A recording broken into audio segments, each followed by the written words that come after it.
Hi, and welcome to the video guide for Optimal Levels, the non-textbook textbook series. For this online tutorial, we'll be using Optimal Levels Fun Flavor Book 1. Hi, my name is Robert Murphy, and I am the author of the series. And here's Module 1. This particular module is on travel. Now, if you look here, we have the word travel, but it's written sideways and not immediately readable to many students.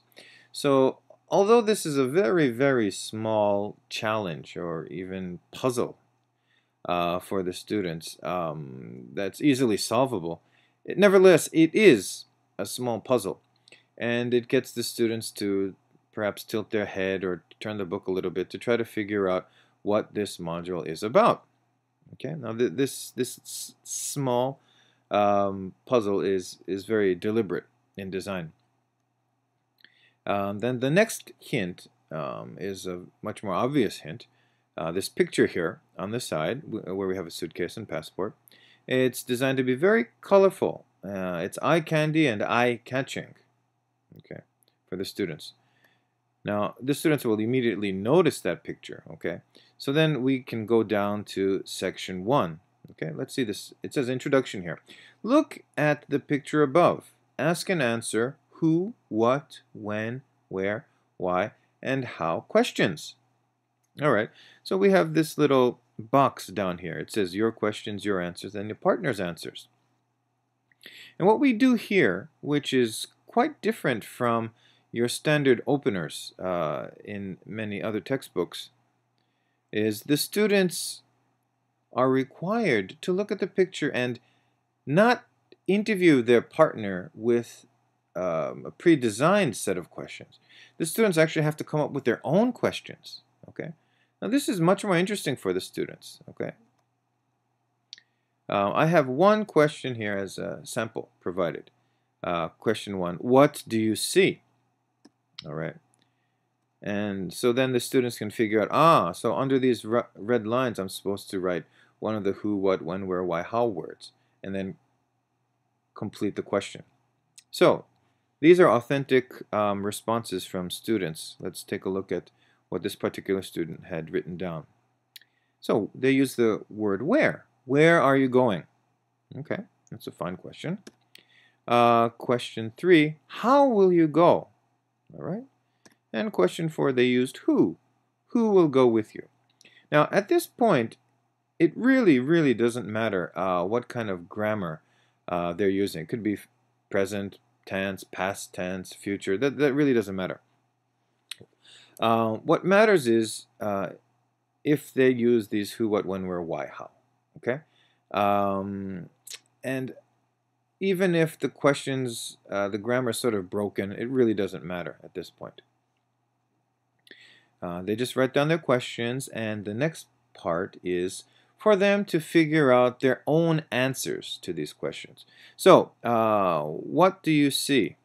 Okay, this particular person wrote down suitcase and passport. Okay, and to their question, where are you going? Let's see what they had to say.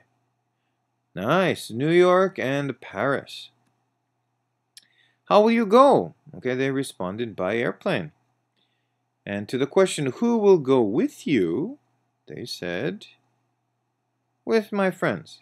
Okay, now again, you notice that it may not be grammatically perfect, but that's fine. That's a fine response to the question. Okay, it's good enough. It's just a warm-up into this thought process. Now, the real goal is now to go and ask their partner these questions. Now, had this been a set of questions that were already pre-designed, okay, this might have been a pretty boring exercise for the students. But let's see what happens here. So there's a question, what do you see? Now the student wrote suitcase and passport. So they asked their partner, what do you see? Sort of expecting perhaps the partner to have a similar response. But the partner responded, blue sky and stickers. Okay, and so the student has to write this down. Now, what's happening here? The student who wrote Suitcase and Passport is now thinking about his own answers and comparing it to the Blue Sky and Stickers. Okay, so there's a lot going on in the brain. Okay, there's a lot more emotion being attached to this process than would have probably been attached to the process had it been a predetermined set of questions. All right. So let's look at Q2. Where are you going? So this person said New York and Paris. His partner said Hawaii. Okay. Now we've got a lot of interesting cognition going on. Why did my partner select Hawaii? Okay. These things are probably going through their mind, and it's quite interesting. They might even start asking other questions to each other, follow-up questions, automatically.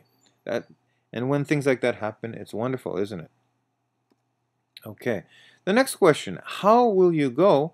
Well, the first person said by airplane, and the partner said by ship.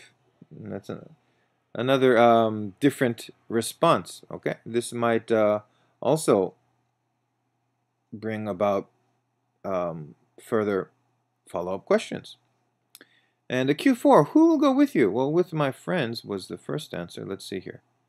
With my girlfriend. Okay, that's another nice response. All right. So now we have this very real interview and Q&A session going on between the two partners. Emotion is being evoked, and a lot of thinking is going on, wondering why my partner's answers are different from mine. Okay. So the next step here, okay, the student has to come up with a response to this. Feelings and or emotions from this picture. So what I do is I ask my students to look at the picture and then think about the interview that they just did and, you know, kind of mesh that all together and tell me how you feel now. Okay. And so this particular student said he was excited, which is a fine answer. Okay. So from there, we go on to a simple sort of a discussion, which we call the performance of understanding. Okay. I go around and ask a few of the students in the classroom, how does this make you feel? Okay. And so this particular student responded, well, this picture makes me feel excited. Okay, and I asked a number of people around the classroom. There's usually a variety of responses here, which makes it quite interesting. Now, let's recap what we have done on this page. So first, the students figure out the theme. Okay, they sort of do that on their own, like they tilt their heads.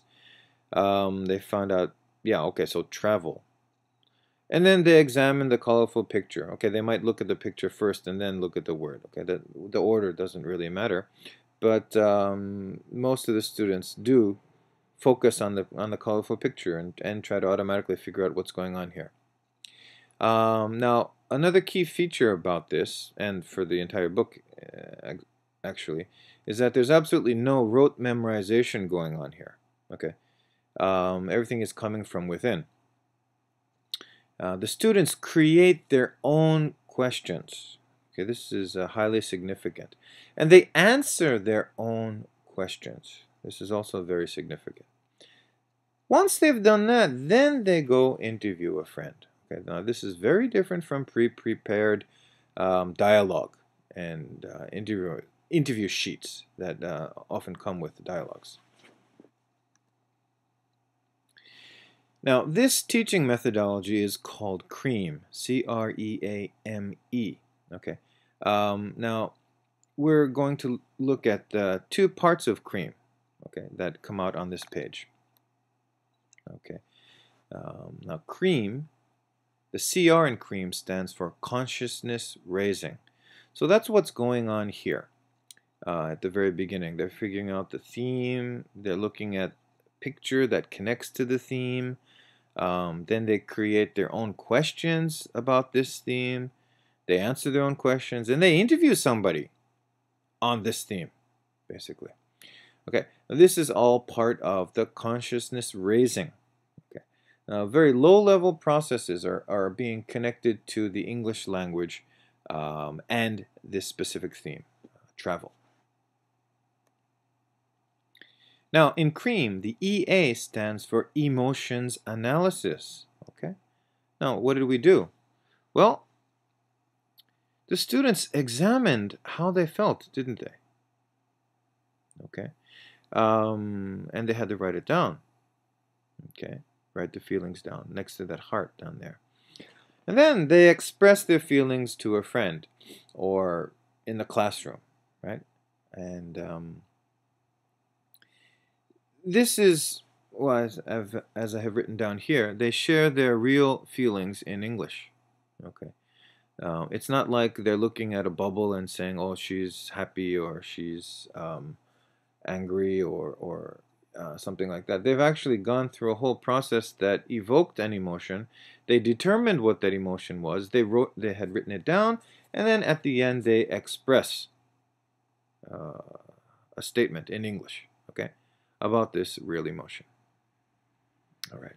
So this is what has been incorporated into the pedagogic design for the first page in the modules. Okay, let's move on.